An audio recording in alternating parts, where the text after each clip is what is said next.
Alright guys, here's a no bullshit guide on how to restore the original soundtrack in Rayman 30th Anniversary on PC. This obviously doesn't work for consoles, so if you're a console player, I'm sorry, but you're out of luck. So the first thing you want to do is go to your games directory. Now if you downloaded it on Steam, you can go into manage and press browse local files, but if you downloaded this somewhere else, I'm not really sure how to find it, but I'm sure you can do it. Now you want to go into the pancake folder. Inside of your games directory. There's going to be two files right here with the same name. One is going to be a Q and one is going to be a bin file. You don't have to mess with them yet, but you will later. It's not anything complicated. First thing you want to do is actually open up the application. Skip through all this. And now you want to just make a save, okay? Wait till it gets to the title screen. I'm going to go, skip all this bullshit I don't need to listen to. Now you want to wait till it gets to this title screen right here. I think you can wait till later in the game, it doesn't really matter, but I'm not going to go any further than this.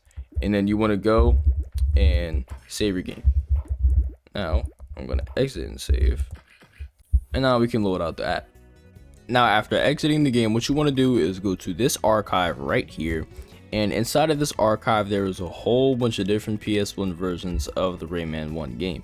Now, I'm in the US, so I have a US copy of the 30th anniversary, so I have to download a USA version of the PS1 game. Now, I'm not really sure entirely how this works, and maybe if you're in Europe, then you're going to have to download the European version of this.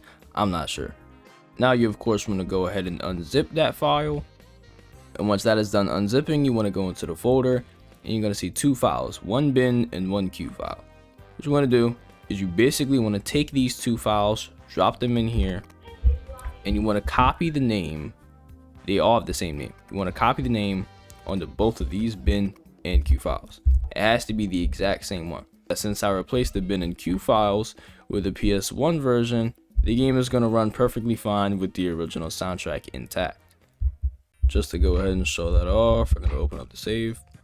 And as you can hear, it is now playing the regular menu music instead of that shitty fucking remix. Now, what you also might be noticing is that the music is starting late. I tested it out yesterday, and it seems that it starts about 10 or so seconds late, which is a lot. And yeah, that is how you store the original soundtrack in Rayman the 30th anniversary. Okay, so if you open up another save, it's gonna mess the soundtrack up.